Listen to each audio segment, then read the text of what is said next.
ଆଜି ଜୟପୁର ଏବଂ କୋରାପୁଟ ଅଞ୍ଚଳରେ ଯୋଉ ମିଶନ ଶକ୍ତିର ମହିଳା ମାନେ ରହିଛନ୍ତି ସେମାନେ ଜୟପୁର ଏବଂ କୋରାପୁଟର ପାରମ୍ପରିକ ଯୋଉ ଖାଦ୍ୟ ବା ଉତ୍ପାଦ ଅଞ୍ଚଳରେ ଯୋଉ ନିଆରା ବସ୍ତୁ ମିଳେ ତାକୁ ନେଇ ରୋଜଗାରର ନୂଆ ଉଦାହରଣ ତିଆରି କରିଛନ୍ତି ଏବଂ ସେମାନେ ନିଜେ ମାଧ୍ୟମରେ ସେମାନେ ନିର୍ଦ୍ଦିଷ୍ଟ ଭାବରେ ନିଜର ପରିବାରକୁ ଶିକ୍ଷିତ କରିପାରୁଛନ୍ତି ଏବଂ ଲକ୍ଷ୍ମୀ ବସ୍ ସେବା ଦ୍ୱାରା ଯୋଗାଯୋଗ ସହଜ ହୋଇଛି। ତା ସହିତ ରାଜ୍ୟ ବାହାରୁ ପର୍ଯ୍ୟଟକ ଆସି ପହଞ୍ଚୁଛନ୍ତି ଯେଉଁଥିପାଇଁ କି ପର୍ଯ୍ୟଟନ ସ୍ଥଳୀର ବିକାଶ ପ୍ରମୁଖ କାରଣ ଯାହା ରାଜ୍ୟ ସରକାର କରିସାରିଛନ୍ତି। ଅର୍ଥାତ୍ ଅଭିଯୋଗ ଶୁଣାଣି ସମୟରେ ସିଏମଓ ଯୋଉ କାର୍ଯ୍ୟ କରିଥିଲେ ବର୍ତ୍ତମାନ ତାର ପ୍ରତିଫଳନ ଦେଖିବାକୁ ମିଳୁଛି ଏବଂ ଜୟପୁର ସହରର ପ୍ରତ୍ୟେକ ଲୋକ କହୁଛନ୍ତି ଯେ ଅଧିକାଂଶ କାମ ଶେଷ ହୋଇଯାଇଛି। ଯିଏ ଗୁପ୍ତେଶ୍ୱର ମନ୍ଦିର ପାଇଁ ଧନ୍ୟବାଦ ଦେଉଛନ୍ତି, କିଏ ଜଗନ୍ନାଥ ମନ୍ଦିରର ଭିତ୍ତିଭୂମି ପାଇଁ ଧନ୍ୟବାଦ ଦେଉଛନ୍ତି, ତ କିଏ ମସଜିଦର ଭିତ୍ତିଭୂମି ପାଇଁ ଧନ୍ୟବାଦ ଦେଉଛନ୍ତି ଏବଂ ଆଜି ଆଇଟି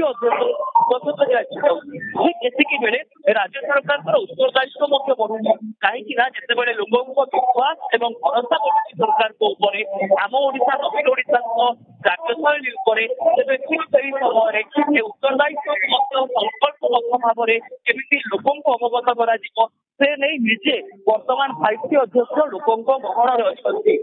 ଏବଂ ଆପଣ ସେ ଦୃଶ୍ୟ ଦେଖିଲେ ଜାଣିପାରିବେ ଯେ ଲୋକଙ୍କ ଭିତରେ ଗୋଟେ ଅଦ୍ଭୁତ ଉତ୍ସାହ ରହିଛି। ଅଭିଯୋଗ ଶୁଣାଣି ବେଳେ ଲୋକଙ୍କ ପାଖରେ ଅଭିଯୋଗ ଥିଲା, ଆଜି ତାହା ସମାଧାନ ହୋଇଛି। ସେଥିପାଇଁ ଏ ଉତ୍ସାହ ଏବଂ ଉଦ୍ଦୀପନା ଆଇଟି ଅଧ୍ୟକ୍ଷଙ୍କୁ ଦେଖିବା ପାଇଁ ତେବେ ଏ ବିକାଶ ଧାରା କେମିତି ଆଗକୁ ବଜାୟ ରଖାଯିବ, ଲୋକଙ୍କ ବିଶ୍ୱାସକୁ କେମିତି ଅକ୍ଷୁଣ୍ଣ ରଖାଯିବ ଏବଂ କିଭଳି ଢଙ୍ଗରେ ଭିତ୍ତିଭୂମିର ଯୋଉ ବିକାଶ ହୋଇଛି ତାର ସିଧାସଳଖ ଲାଭ ଲୋକ ପାଇବେ ତାକୁ ଗୁରୁତ୍ୱ ଦିଆଯାଉଛି ଏବଂ ସେଇ ଦିଗରେ ଆଜି ମହିଳାମାନେ ମଧ୍ୟ ଖୁସି ଅଛନ୍ତି,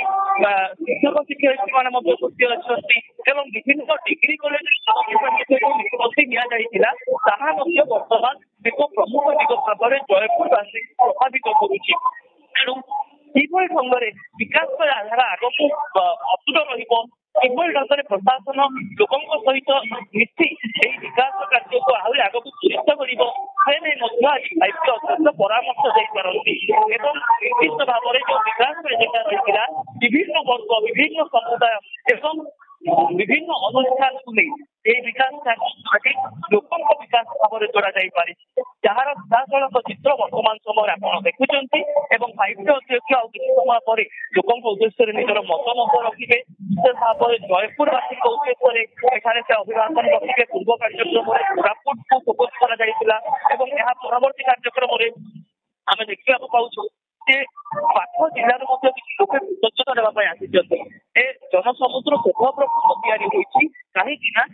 ରାଜ୍ୟ ସରକାର ଆଇଟି ଜରିଆରେ ବିକାଶ ଧାରାକୁ ତ୍ୱରିତ କରିଛନ୍ତି, ଲୋକଙ୍କ ପାଖରେ ପ୍ରଶାସନକୁ ପହଞ୍ଚାଇଛନ୍ତି ଏବଂ ଆପଣ ଦେଖିବେ ଯେତେବେଳେ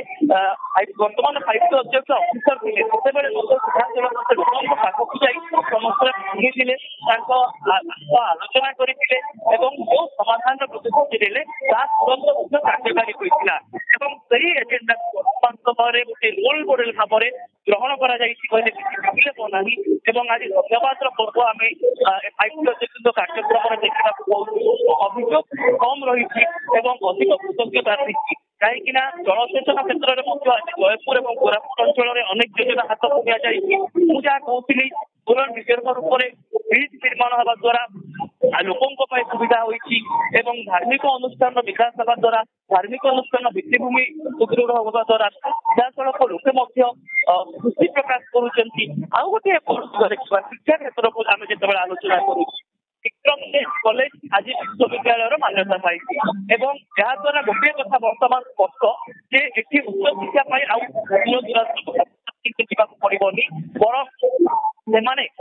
ଲଗାତାର ଭାବରେ ଏଠାରେ ଉଚ୍ଚ ଶିକ୍ଷାର ଲାଭ ପାଇପାରିବେ, ଉଚ୍ଚ ଶିକ୍ଷାର ଗୋଟେ ସୁଯୋଗ ସେମାନେ ପାଇପାରିବେ ଯାହାର ପ୍ରତିଫଳ ବର୍ତ୍ତମାନ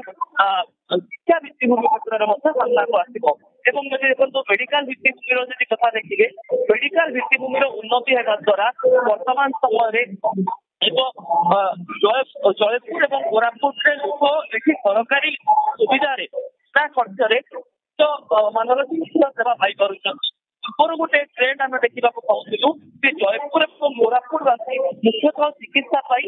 ଆନ୍ଧ୍ରପ୍ରଦେଶ ଉପରେ ବା ବିଶାଖାପଟନମ ଉପରେ ନିର୍ଭରଶୀଳ ଥିଲେ କିନ୍ତୁ ଶିକ୍ଷା ଭିତ୍ତିଭୂମିକୁ ଏତେ ମାତ୍ରାରେ ଆଜି ଉନ୍ନତ କରାଯାଇଛି ଯେ ଆଜି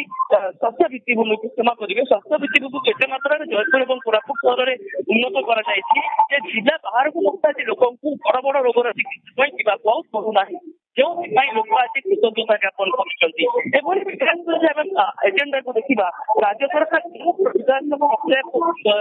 ବର୍ତ୍ତମାନ ସମୟରେ ଲୋକଙ୍କ ପାଖରେ ପହଞ୍ଚାଇଛନ୍ତି ତାହା ଏହି ଲୋକଙ୍କ ପାଇଁ ଗୋଟେ ଉଦାହରଣ ପାଲଟି ଯାଇଛି ଉତ୍ତରୀୟ ଦେଇ ମଧ୍ୟ 5T ଅଧ୍ୟକ୍ଷଙ୍କୁ ସ୍ୱାଗତ କରାଯାଉଛି ଏବଂ ଆମେ ଦେଖିପାରୁଛୁ ତାଙ୍କୁ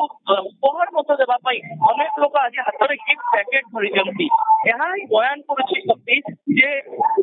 ଯେତେବେଳେ ଆମ ଓଡିଶା ନବୀନ ଓଡିଶାର କଥା କୁହାଯାଉଛି ସେଇ ଓଡିଶାବାସୀଙ୍କ ପାଖରେ ରାଜ୍ୟ ଶାସନ ଏବଂ ପ୍ରଶାସନ କିଭଳି ଢଙ୍ଗରେ ବିକାଶର ଏକ ମଡେଲକୁ ପହଞ୍ଚାଇ ପାରିଛି ଏହା ହିଁ ବର୍ତ୍ତମାନ ସମୟରେ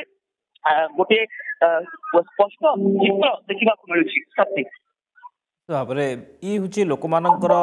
ସେଇ ଭଲ ପାଇବା ଏବଂ ବିଶ୍ୱାସ ଯେ ଏଇଠି ହିଁ ବିକାଶ ହେଇପାରିବ ବିକାଶର କାର୍ଯ୍ୟ ଯେଉଁଭଳି ହେଉଛି ଏବଂ ଲୋକମାନଙ୍କର ବିଶ୍ୱାସ ରହିଛି ଏ ବିକାଶ ଆଗକୁ ବଢ଼ିବ ଏବଂ ସେଥିପାଇଁ ଆଜି ଏ ଲୋକମାନେ ଆସିଛନ୍ତି ଧନ୍ୟବାଦ ଦେବା ପାଇଁ କାହିଁକି ନା